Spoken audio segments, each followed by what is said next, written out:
تعالوا بقى لما نعمل مع بعض النهاردة وصفة لذيذة جدا من وصفات البحريات اللي كلنا بنحبها جدا، وهي الجمبري بصوص الزبدة والليمون. بس هنعمله بطريقة حلوة جدا وهيكون طري معاكي وجوسي، وبجد هيكون تحفة جدا. تعالوا بقى نبدأ وصفتنا ونقول بسم الله الرحمن الرحيم.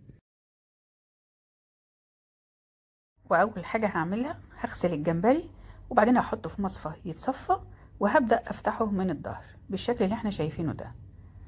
هفتحه، هشيل الحبل الرملي واي حاجه نلاقيها كده مش نظيفه في الجمبري تقابلنا هنشيلها على طول بالسكينه.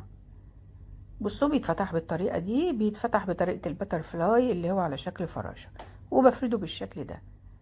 وهشيل بقى كل الحاجات اللي مش نظيفه دي، بس مفيش داعي يعني اوريكم الشكل ده. بصوا في حاجة كمان مهمة جدا بعملها في الجمبري، ان بفصل اللحم كده من النص على القشر. تحت المية بقى بضغط على الراس وبشيل كل الحاجات، لان بيطلع فيها يعني حاجات كتير قوي مش نظيفة، بتطلع زي بواقي كده بتطلع من الراس، فبشيلها بنزلها تحت الحنفية. كله بقى هعمله بالطريقة اللي احنا شفناها دي، يعني بفتحه للاخر خالص لغاية قبل الديل كده بحاجة بسيطة جدا. وهو شايفين اللي بضغط عليه على الراس، بس ده مش هعمله قدامكم دلوقتي، ده هعمله تحت الحنفية تحت المية يعني. وبشيل بقى كل الحاجات بقى الحبل الرملي والحاجات دي. تعالوا بقى نعمل الصوص. الصوص عبارة عن 3 فصوص توم مفرومين، و2 معلقة كبيرة من عصير الليمون. وهحط البهارات نص معلقة صغيرة من كل حاجة هقولها، اللي هي الفلفل الأسود والكمون والكزبرة وبهار السمك والبابريكا. والملح هحطه معلقة صغيرة. هحط كمان 3 معالق كبار من الزيت ومعلقة كبيرة من الصويا صوص. تقدري تحطي زيت زيتون او زيت عادي. وكمان معلقة كبيرة من الصلصة البيتي. لو صلصة جاهزة كفاية نص معلقة صغيرة. هقلبهم كويس جدا وهنزلهم على الجمبري بعد ما غسلته. يعني انا غسلته في الاول وبعد كده فتحته. وبعد ما فتحته غسلته حطيته في مصفى يتصفى علشان لما احط التتبيله معاه تمسك فيه. المهم دوبت التتبيله وحطيتها على الجمبري وقلبت الجمبري كويس جدا. هسيبه بقى دلوقتي علشان احضر باقي الحاجه.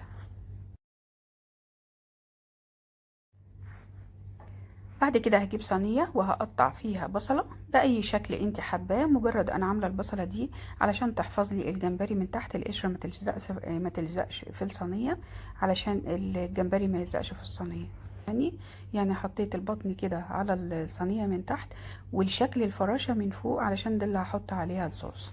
هرصه بقى كله في الصينيه بالشكل اللي احنا شفناه ده، وهدخله الفرن. افتحي عليه الفرن من تحت وسيبيه حوالي 7 دقايق مش اكتر، يعني من 5 ل7 دقايق. هتدخليه فرن سخن، لو دخلتيه فرن سخن جدا كفاية قوي 5 دقايق. هتحطيه على اول رف من تحت، وزي ما قلت لكم كفاية 5 دقايق وهتطلعيه. دلوقتي بقى تعالوا نعمل الصوص بتاعنا. وهنا علشان الصوص يعمل معاكي يطلع معاكي حلو، يعني هتجيبي نص كوباية زبدة، يعني حوالي تقريبا ممكن يكون 5 معالق زبدة، وهتسيبيهم يفكوا كده على النار. انا هنا مستخدمة الزبدة النيوزيلندي. وده هيخلي الصوص حلو جدا، لان الصوص بيعتمد هنا على الزبدة. بعد ما حطيت الزبدة وفكت بالشكل ده، هنزل بحوالي معلقة كبيرة من الثوم بس مش مليانة، وهقلبها مع الزبدة، مش هخليه ياخد لون خالص. خلاص يعني سبت التوم يدبل شوية بالشكل ده على نار هادية. وبعد كده هحط معلقة من المستردة، وكمان معلقة كبيرة من العسل، و2 معلقة كبيرة من الشبت بس مش هنحطهم دلوقتي. حطيت كمان عصير 3 ليمونات، هتجيبي 3 ليمونات هتعصريهم، هتشيلوا منهم البذر وحطيهم على الصوص. وبعد كده بعد الليمون هنزل بقى بالشبت، اللي هو 2 معلقة كبيرة من الشبت. هدوب بقى كل الحاجات دي كويس جدا. تقدري تدوبيهم بالويسك عشان يدوب كويس. بصوا هسيبهم يغلوا حوالي دقيقة كده لدقيقة ونص مش اكتر من كده، وهشيلهم من على النار. هطلع الجمبري من الفرن.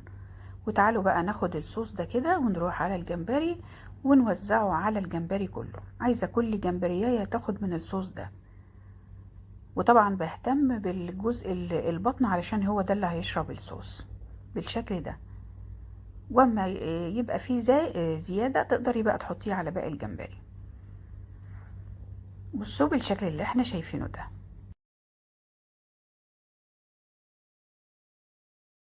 وده شكله بعد ما وزعت عليه الصوص. تعالوا بقى ناخد كده واحدة من الجمبري ونشوفها مع بعض.